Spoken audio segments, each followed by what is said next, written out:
नमस्कार दोस्तों, चलिए शुरुआत करते हैं आज के लेक्चर की। आज हमने पढ़ना है भारत की जलवायु और उसके मौसम के बारे में। तो लेक्चर में आगे बढ़ने से पहले देखिए, अगर आपने लेक्चर से रिलेटेड मुझसे कुछ भी पूछना होता है तो आप लोग मुझको इंस्टा पे कांटेक्ट कर सकते हैं, जिसका लिंक मैं डिस्क्रिप्शन बॉक्स में डाल दूँगा। ठीक है, तो चलिए शुरुआत करते हैं भारत की जलवायु और उसके मौसम के बारे में। देखिए, भारत की जलवायु को समझने से पहले कुछ चीज़ों को समझना होगा। तो एक बार यहाँ आइए। ठीक है, देखिए जैसे मान लीजिए हमारी अर्थ है, पहले इस चीज़ को समझिए। ठीक, तो देखिए हमारी पृथ्वी को जो रेखा बीचों बीच, ठीक है, जो रेखा कुछ इस तरीके से बीचों बीच हमारी पृथ्वी को क्या करती है, डिवाइड कर देती है, 0 डिग्री से होके गुजरती है, 0 डिग्री अक्षांश से, उसको बोलते हैं विषुवत वृत्त। ठीक है, ये हो जाएगी क्या, विषुवत वृत्त। और जो रेखा 23.5 डिग्री उत्तरी अक्षांश से होके गुजरती है, इसको क्या बोलते हैं, कर्क रेखा। ठीक, और जो रेखा 23.5 डिग्री दक्षिणी अक्षांश से होके गुजरती है उसको बोलते हैं मकर रेखा। अब देखिए, ये जो कर्क रेखा है, ये जो मकर रेखा है, इसके बीच आने वाले जितने भी क्षेत्र हैं, ठीक है, ये देखिए इसके बीच का जो ये हिस्सा बनेगा, सॉरी, इसके बीच आने वाला जो भी क्षेत्र है, ये क्षेत्र क्या होता है, ठीक है, ये जो क्षेत्र है ना, इसके बीच का ये पूरा क्षेत्र, ठीक है, इस पूरे क्षेत्र को, इस पूरे क्षेत्र की जो जलवायु है, ठीक है, कर्क रेखा और मकर रेखा के बीच आने वाले पूरे क्षेत्र की जलवायु, ठीक है, इस पूरे क्षेत्र की जलवायु, देखिए इस पूरे क्षेत्र की जो जलवायु है वो होती है क्या, उष्णकटिबंधीय। ठीक है, वो क्या होती है, उष्णकटिबंधीय जलवायु वाला क्षेत्र उसको बोला जाता है। इसको क्या बोला जाता है, ये पूरा जो क्षेत्र है ना, इस पूरे क्षेत्र को क्या बोला जाता है, उष्ण कटिबंधीय, उष्ण कटिबंधीय जलवायु वाला क्षेत्र। ठीक है, इस पूरे क्षेत्र को क्या बोला जाता है, उष्ण कटिबंधीय जलवायु वाला क्षेत्र बोला जाता है। तो अब देखिए एक बार वर्ल्ड मैप में देख लेते हैं कि ये जो क्षेत्र है वो कहाँ से कहाँ तक आता है। देखिए ये है कि जो कर्क रेखा है ना, कर्क रेखा भारत के 8 राज्यों से होके गुजरती है, आपको पता है, वो ठीक भारत के बीचों बीच से होके गुजरती है। तो इसके लिए मैं एक बार ब्लैक पेन का यूज़ कर लूँ। तो कुछ इस तरीके से भारत है, भारत के ठीक बीचों बीच से होके गुजरेगी क्या, कर्क रेखा। तो कुछ इस तरीके से क्या गुजरती है, ये गुजरती है इस तरीके से कर्क रेखा। ठीक है, 23.5 डिग्री उत्तरी अक्षांश पे। और ठीक वैसे ही जो मकर रेखा है, ठीक, मकर रेखा देखिए ये ऑस्ट्रेलिया के हाफ से थोड़ा सा ऊपर इस तरीके से, ठीक है, इस तरीके से क्या गुजरेगी, मकर रेखा गुजरेगी। तो ये हो जाएगी क्या, मकर रेखा, ये हो जाएगी क्या, कर्क रेखा। अब देखिए मकर रेखा और कर्क रेखा के बीच आने वाले जितने भी क्षेत्र हैं, ये पूरा का पूरा क्षेत्र, ठीक है, ये इतना जो पूरा क्षेत्र है, इसकी जलवायु कैसी होगी, उष्ण कटिबंधीय, ठीक है, उष्ण कटिबंधीय जलवायु।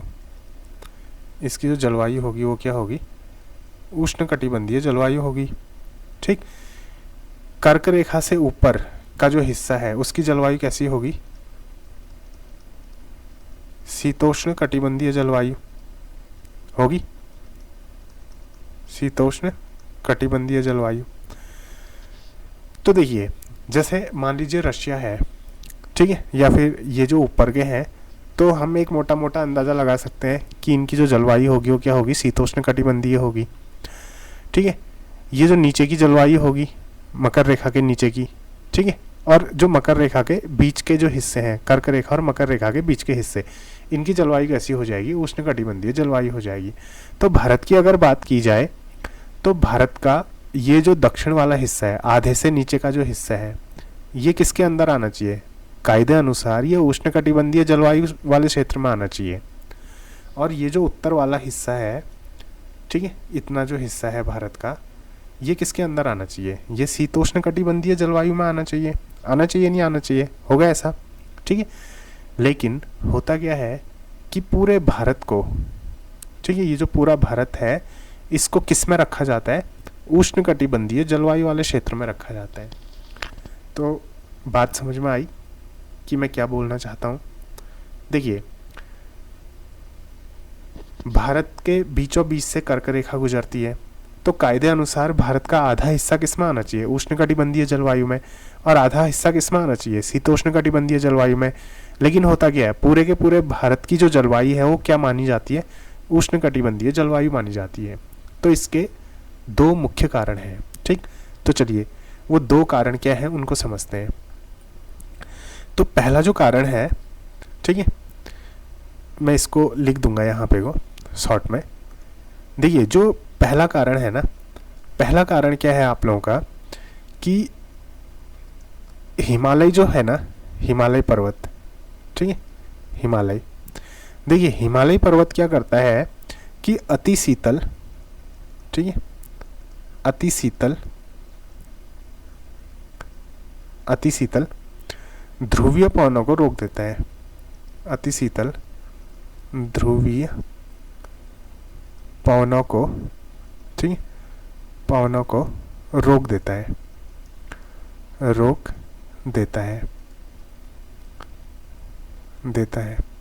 ठीक है। और दूसरा कारण है कि कर्क और मकर बोल रहा हूँ, कर्क और मकर रेखाओं के बीच वर्षा अधिक होती है, कर्क और मकर रेखाओं के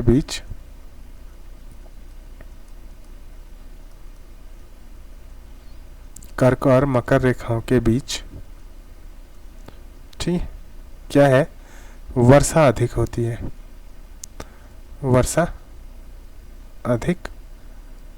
है, ये दो कारण है। चलिए समझते हैं पहले कारण को, ठीक है। देखिए जो हिमालय है ना वो अति शीतल ध्रुवीय पवनों को क्या करता है, रोक देता है।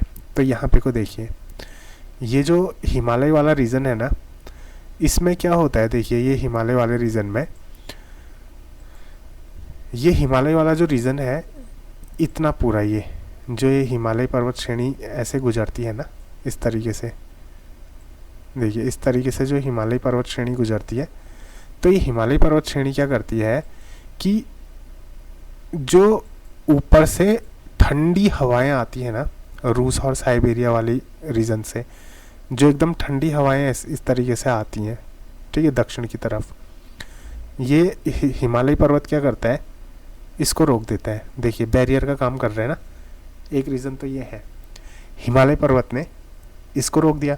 अब देखिए जब हिमालय पर्वत ने इन हवाओं को रोक दिया तो क्या ये हवाएं भारत में आ पाएंगी, ठीक है, तो ये हवाएं भारत में नहीं आ पाएंगी।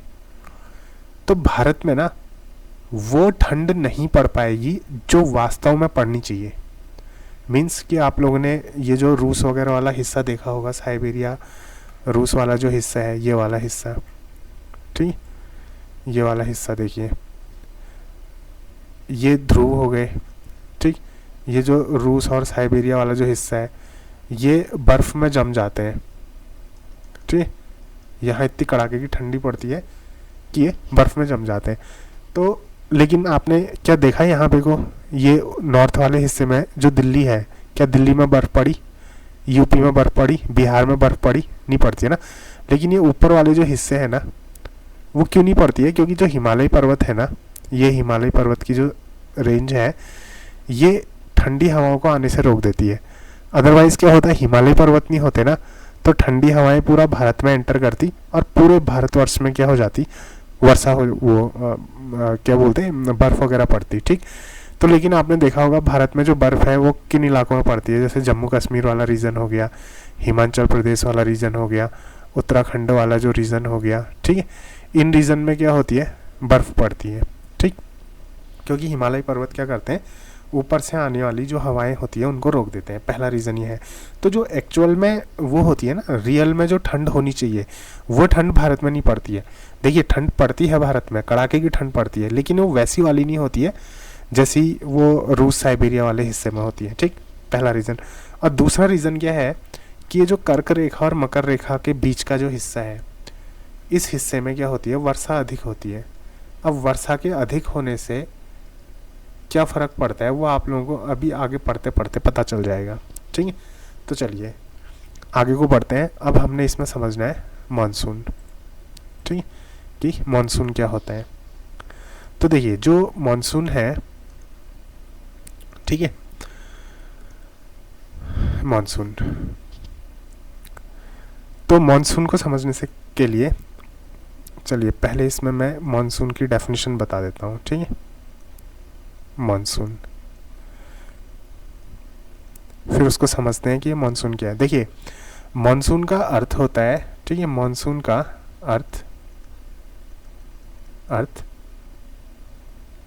अर्थ है मौसम के अनुसार, ठीक है, मौसम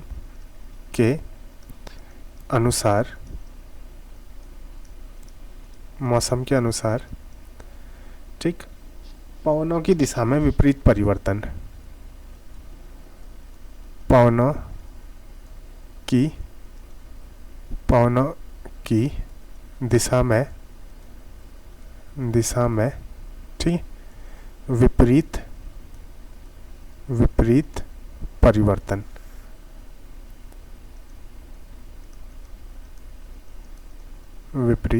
परिवर्तन, तो मानसून का अर्थ क्या है।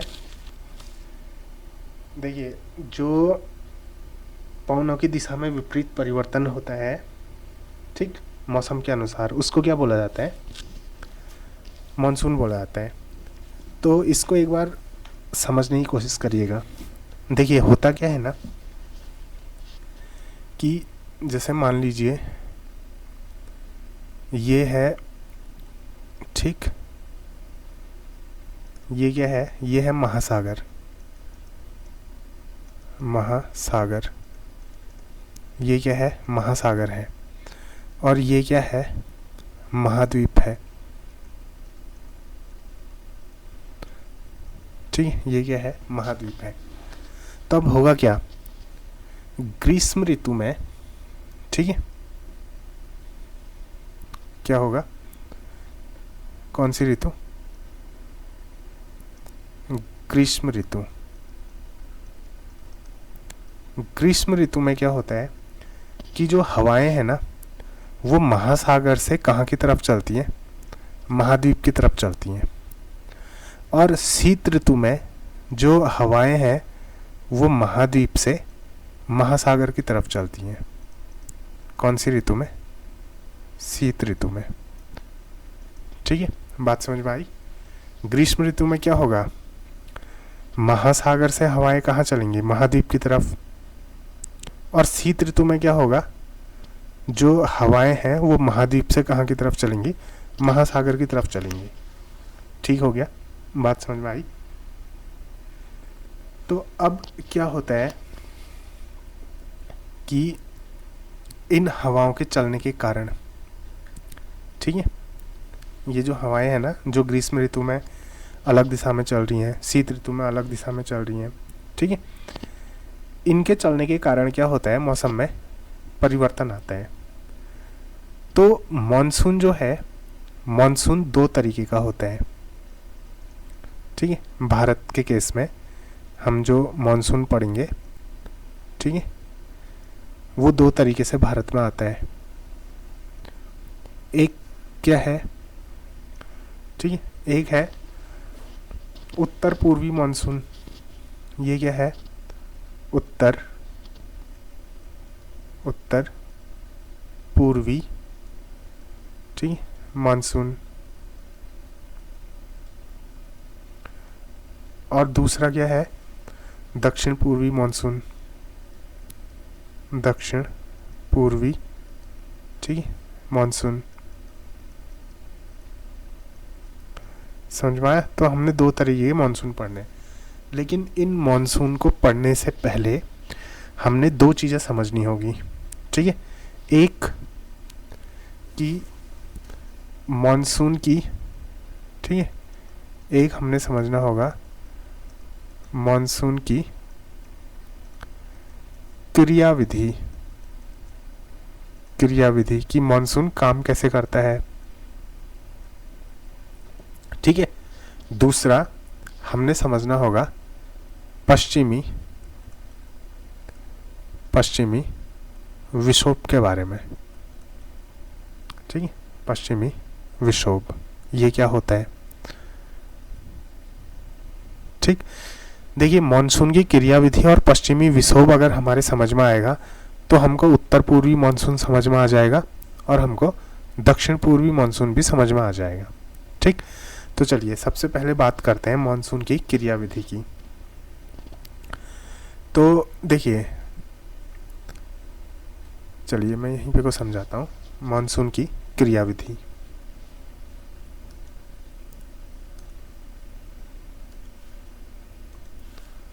ठीक है,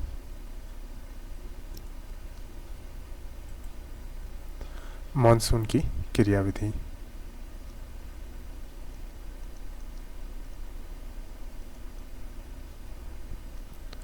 मॉनसून की ठीक क्रिया विधि, अब इसको समझना जरूरी है। ठीक, मॉनसून की क्रियाविधि। देखिए होगा क्या कि जो दिसंबर और फरवरी का महीना है, ठीक, दिसंबर से लेके फरवरी तक का महीना, मीन्स कि मध्य दिसंबर से कहाँ तक, मध्य फरवरी तक, जैसे 15-16 दिसंबर से 15-16 फरवरी तक। आप लोगों को पता है कि भारत में सर्दियाँ होती हैं, उत्तर भारत में खासकर कैसा मौसम रहता है, शीत ऋतु होती है नहीं होती है। फिर क्या होता है 15 फरवरी के बाद मौसम में क्या होती है, जो प्लेन वाले एरियाज़ हैं वहाँ गर्मी आना स्टार्ट हो जाती है। पहाड़ों में तो गर्मी अप्रैल मई तक भी नहीं आती है आजकल जलवायु परिवर्तन की वजह से। अदरवाइज़ ठीक है, ये है कि हाँ फेब के बाद जो कड़ाके की ठंड होती है वो कम हो जाती है।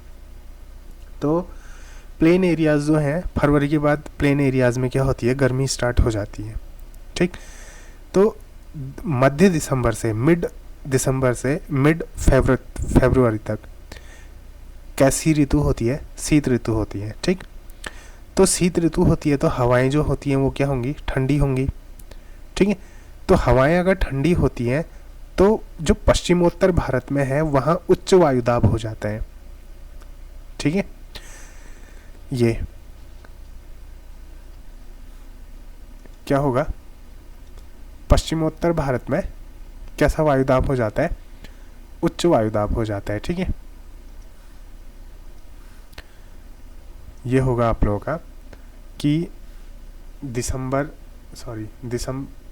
बीच दिसंबर से बीच फरवरी तक शीत ऋतु होती है और हवाएं जो होती हैं, ठीक है, हवाएं ठंडी होती हैं।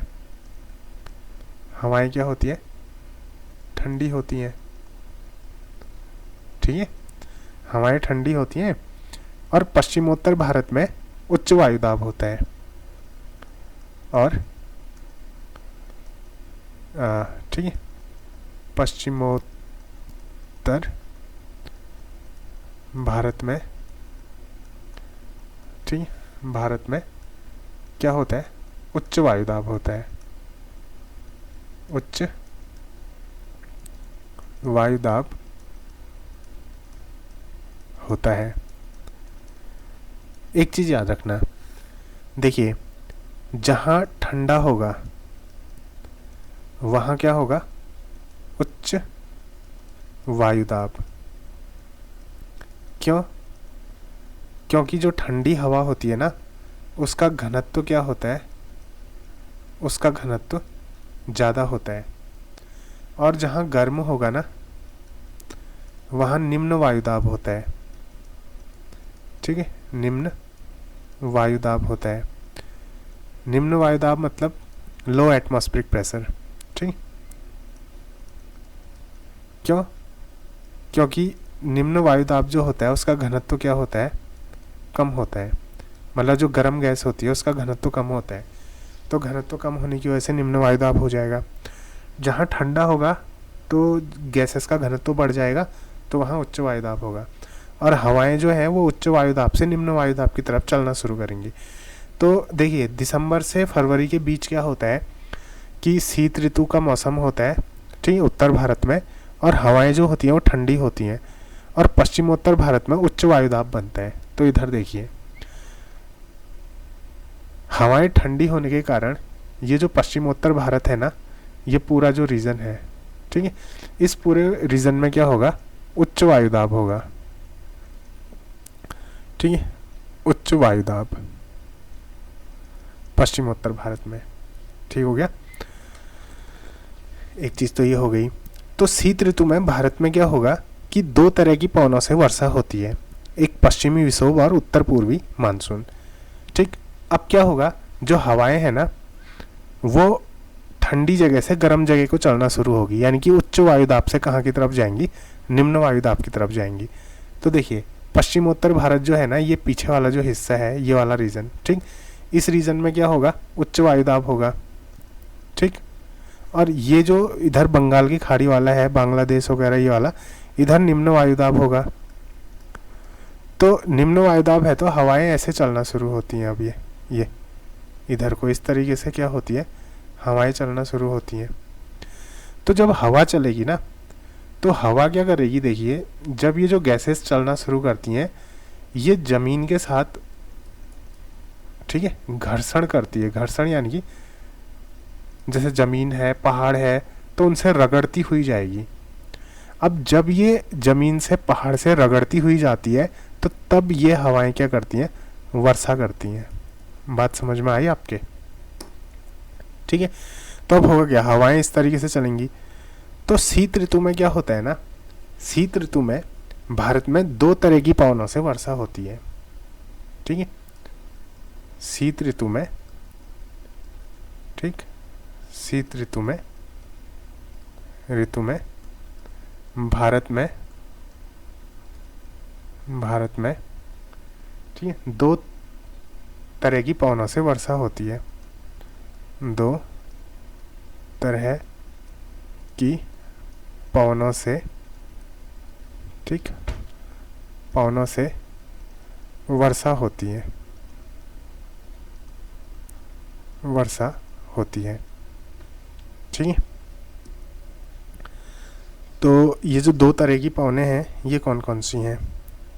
एक है क्या, पश्चिमी विक्षोभ, पश्चिमी विक्षोभ, सॉरी विक्षोभ, और दूसरा क्या है, उत्तर पूर्वी, ठीक, मानसून। तो हमने समझना है पश्चिमी विक्षोभ को, ये जो पश्चिमी विक्षोभ है, ठीक। फिर उसके अगले लेक्चर में हम उत्तर पूर्वी मानसून और दक्षिण पूर्वी मानसून को समझेंगे। तो देखिए पश्चिमी विक्षोभ क्या होता है, उसको एक बार समझना। तो पश्चिमी विक्षोभ को हमने, ठीक है, ऐसे समझना पड़ेगा मैप के थ्रू। चलिए फिलहाल मैं इन सब चीज़ों को एक बार डिलीट कर देता हूँ, ठीक है। तो देखिए पश्चिमी विक्षोभ अगर आपके समझ में आता है तो आपको उत्तर पूर्वी मानसून अपने आप ही समझ में आ जाएगा। फिर उसमें ऐसा समझने लायक कुछ नहीं बच जाता है। बस ज्योग्राफी में क्या है कि कॉन्सेप्ट क्लियर होने चाहिए। अगर कॉन्सेप्ट क्लियर है तो आधे से ज़्यादा क्वेश्चन तो वैसे ही सॉल्व हो जाते हैं। हाँ, अगर कॉन्सेप्ट क्लियर नहीं है तो फिर थोड़ी सी दिक्कत होती है, ठीक। तो इसलिए कोशिश करिए कि कॉन्सेप्ट को जितना ज़्यादा हो सके क्लियर रखने की कोशिश करिए, क्योंकि ज्योग्राफी जो है ना सब्जेक्ट ही ऐसा है। तो देखिए अब होगा क्या ना, यहाँ से देखिए कि ये जो मध्य एशिया वाला रीजन है, ठीक, इसको मैं एक बार ब्लैक कर लूँ। चलिए देखिए ये जो मध्य एशिया वाला रीजन जो है, इस रीजन में क्या होता है कि देखिए दो चीज़ें होती हैं, ठीक।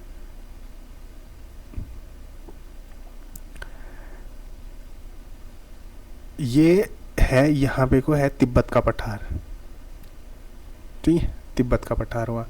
देखिए ये जो तिब्बत का पठार है और ये जो मध्य एशिया वाला जो रीजन है, इस रीजन के ऊपर क्या होता है ना, ठीक है, बहुत तेज गति से कुछ वायु चलती हैं, वायु धाराएं चलती हैं, ठीक है। क्या होगा, ये जो तिब्बत का पठार है, ये जो मध्य एशिया वाला रीजन है, इसमें क्या होगा, प्रबल वायु धाराएं चलती हैं। क्या चलती हैं? प्रबल, यानी कि बहुत तेज, ठीक है, वायु धारा, बहुत तेज हवाएं चलती हैं ये वाले रीजन में, ठीक। तो इस रीजन में चलने वाली जो हवाएं होती हैं उनको बोलते हैं पछुआ जेट धारा। क्या बोलते हैं? पछुआ जेट धारा। बात समझ में आई? मध्य एशिया वाले रीजन में और तिब्बत के पठार वाले रीजन में बहुत तेज हवाएं चलती है, जिनको क्या बोलते हैं? पछुआ पवने या फिर पछुआ जेट धारा इनको बोला जाता है, ठीक। अब होता क्या है ना, देखिए, जब शीत ऋतु आती है तो शीत ऋतु में ये जो धाराएं हैं वो कहाँ की तरफ प्रवाहित होती हैं? दक्षिण की तरफ। यानी कि ये जो मध्य एशिया वाला पूरा रीजन, इस पूरे रीजन में ये हवाएं, तेज हवाएं नीचे की तरफ चलना शुरू करती हैं इस तरीके से, ये ठीक है। कहाँ की तरफ चलती हैं? दक्षिण की तरफ चलती हैं। किस ऋतु में? शीत ऋतु में, ठीक है। तो जब ये दक्षिण की तरफ चलना शुरू करती है ना, तो बीच में क्या आ जाता है? बीच में इस तरीके से, भारत के केस में बता रहा हूँ, इधर वाले केस में नहीं बता रहा हूँ, इधर पे को आ जाता है हिमालय, इस तरीके से, ठीक है। और हिमालय आप लोगों को पता है ऐसे बैंड है, ये इस तरीके से हल्का सा, यहाँ पे को जो हिंदुकुश पर्वत श्रेणियाँ वगैरह लगती है, बैंड है।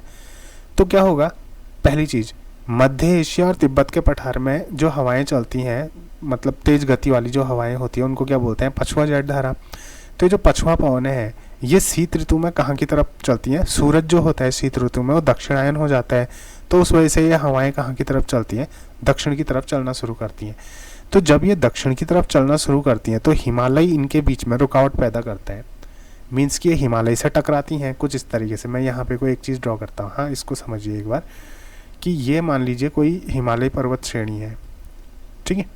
तो अब होगा कि यहाँ से जो हवा आ रही है ना, तो हवा जब ये हिमालय से टकराएगी तो टकराने के बाद वो कुछ इस तरीके से होके आगे को निकलेगी। निकलेगी नहीं निकलेगी? जैसे ये कोई, इसको ऐसे समझिए, ये है एक नुकीली चोटी, ठीक है। अब मान लीजिए यहाँ से हवाएं चल रही हैं, तो हवाएं जब चलेंगी तो क्या होगा कि ये हवाएं इससे टकरा के ऐसे निकलेगी नहीं निकलेगी? बताइए, ये इस तरीके से निकलेंगी नहीं निकलेंगी? तो हिमालय पर्वत से टकरा के हवाएं ऐसे निकलती है। तो जब ऊपर से हवाएं नीचे को आ रही हैं तो हिमालय पर्वत ने रुकावट पैदा की, तो ये जो हवाएं हैं ना, ये टकरा के ऐसे घूम जाती हैं। देखिए कर्सर को देखिए, ये ऐसे घूम के ऐसे चलना शुरू होती हैं। ये सारी हवाएं ऊपर से ऐसे आएंगी, ऐसे घूम के ऐसे चलना शुरू होती हैं, भारत को इस तरीके से क्या करती हैं? क्रॉस करती हैं, ठीक है। तो जिसके परिणाम स्वरूप क्या होता है कि जो दक्षिणी शाखा है, ठीक है, दक्षिणी शाखा क्या करती है? देखिए, पश्चिम से पूर्व की ओर प्रवाहित होने लगती है। ये हो गया पश्चिम वाला हिस्सा, ये हो गया पूर्व वाला हिस्सा। तो पश्चिम से कहाँ की तरफ आएंगी? पूर्व की तरफ आती हैं, ठीक हो गया। तो जब ये पश्चिम से पूर्व की तरफ आती हैं तो होता क्या है, उस चीज़ को समझिए एक बार। इसको अब मैं एक बार मिटा रहा हूँ, ठीक है, और मिटाने के बाद ये अच्छे से एक्सप्लेन हो जाएगा यहाँ पे को। तो यहाँ पे को अब चीज़ें आप लोगों के ज़्यादा समझ में आएंगी, ठीक। तो होगा क्या, देखिए, ये था हिमालय, ठीक है, ये है हिमालय इस तरीके से। और साथ साथ ही ना मैं इसको यहाँ पे को बनाते भी जाता हूँ, हाँ, तो इससे आप लोगों के ज़्यादा समझ में आएगा। देखिए, ये है हिमालय पर्वत, कुछ इस तरीके से क्या होंगे? हिमालय पर्वत होंगे, ठीक है। रुकना एक मिनट, देखिए, कुछ इस तरीके से क्या है? ये हिमालय पर्वत है, ठीक। ये क्या है? ये हिमालय पर्वत की रेंज है इस तरीके से। अब ऊपर से क्या आती हैं? ऊपर से आती हैं यहाँ से इस तरीके से क्या चलती हैं? दक्षिण की तरफ पवनें चलती हैं। तो हिमालय पर्वत से ये क्या पवनें क्या होती हैं? टकराती हैं। टकराने के बाद ना, ये टकराने के बाद इस तरीके से मुड़ेगी। अब ये इस तरीके से मुड़ेंगे और इस तरीके से मुड़ के ये इधर को ऐसे आ जाएंगी, ठीक हो गया। तो ये हो गया पश्चिम वाला हिस्सा और ये हो गया पूर्व वाला हिस्सा। तो ये जो हवाएं हैं वो पश्चिम से कहाँ की तरफ आएंगी, पूर्व की तरफ आएंगी। ठीक हो गया। तो जब ये पश्चिम से पूर्व की तरफ आएंगी ना, तो इधर पे को देखिए, इनकी दिशा क्या हो गई, ऐसे करके घूम रही है ना इधर को। अब इसको वर्ल्ड मैप में देखिए, जब ये हवाएं क्या करेंगी ना, इस तरीके से घूमेंगी, तो होगा क्या, ये ऊपर से आने वाली जो हवाएं हैं ना, ये हवाएं क्या करती हैं, ये इस तरीके से घूम के आना शुरू होती हैं, ये इस तरीके से घूम के आना शुरू होती हैं। और ये हवाएं कुछ इधर को भी चले जाएंगी इस तरीके से, और इस तरीके से ऐसे घूम के ये हवाएं फिर इधर को आएंगी। तो इस तरीके से इन हवाओं का क्या होता है, घूर्णन होता है। ठीक। तो अब ये हवाएं करती क्या हैं देखिए, तो ये जो हवाएं हैं ना, भूमध्य सागर, ये है भूमध्य सागर। ठीक है। तो भूमध्य सागर के ऊपर जो चक्रवात पैदा होते हैं, इधर जो चक्रवात पैदा होते हैं, ये हवाएं क्या करती है, उन चक्रवातों को अपने साथ लेके आ जाती हैं। कहाँ, भारत में। बात समझ में आ रही है। ये हवाएं क्या करती है, उन चक्रवातों को कहाँ लेके आ जाती हैं, भारत में लेके आ जाती हैं। अब जब वो चक्रवातों को भारत में लेके आती है ना, तो वो ऐसे घूम के आती हैं, देखिए ऐसे करके जाएंगी, भूमध्य सागर में पहुंची, यहाँ से चक्रवातों को अपने साथ ऐसे लेके इधर को आ जाएंगी। ठीक। तो यहाँ पे को बहुत सारी हो गई है, इनसे अंदाजा नहीं आएगा।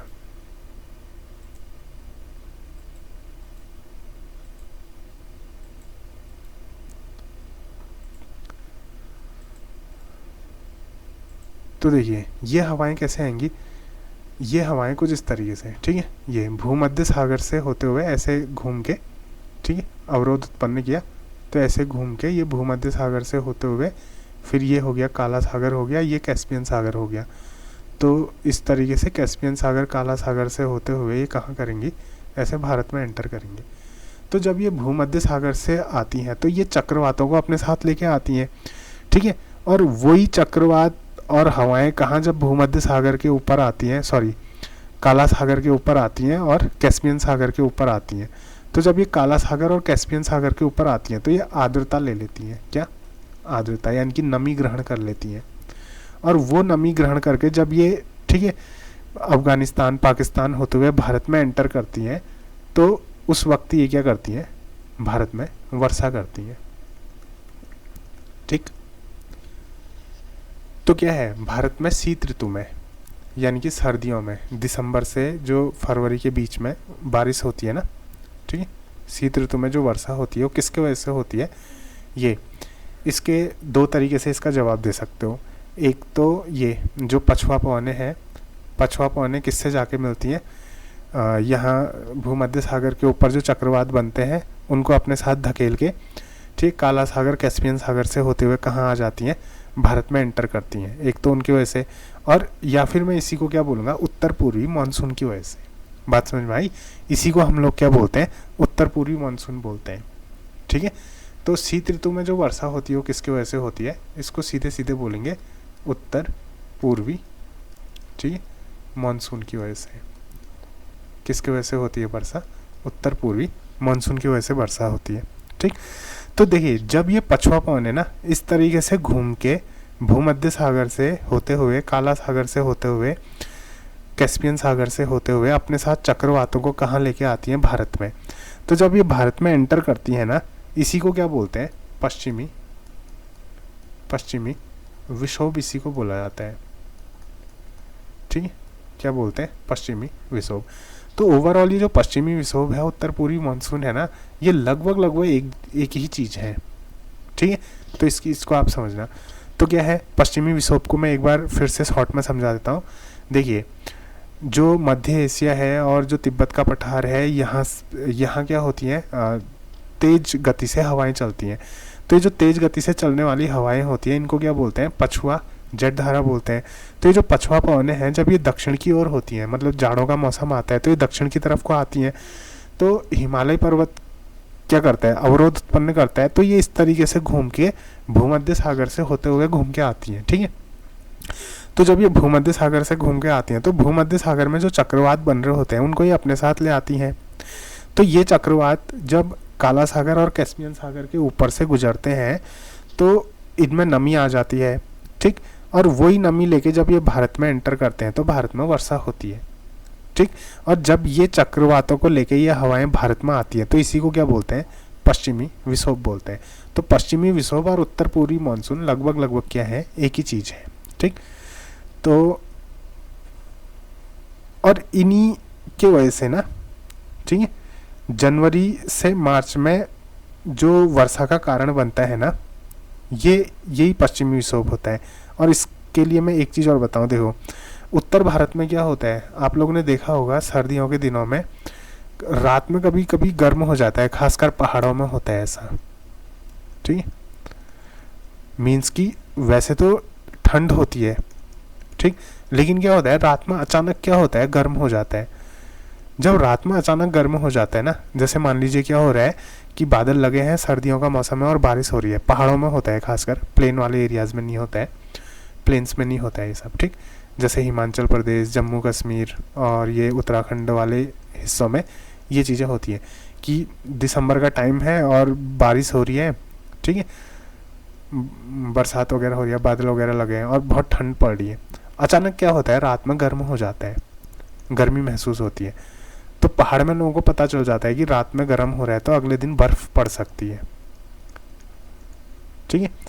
तो ये जो अचानक से रात में गर्म होता है ना, ये किसका सूचक है, ठीक है, ये किसका सूचक है, ये पश्चिमी विक्षोभ आने वाले हैं इसका सूचक है, इस बात का सूचक है, ठीक है। कि पता चल जाता है कि हाँ या तो बर्फ़ पड़ सकती है या फिर क्या हो सकता है, बारिश हो सकती है। तो ये किसका सूचक होता है, पश्चिमी विक्षोभ भारत में आने वाले हैं इस बात का सूचक होता है कि रात में अचानक से क्या होता है, गर्म हो जाता है, ठीक। तो आज के लेक्चर में इतना ही, मिलते हैं अगले लेक्चर में, तब तक के लिए धन्यवाद, नमस्कार।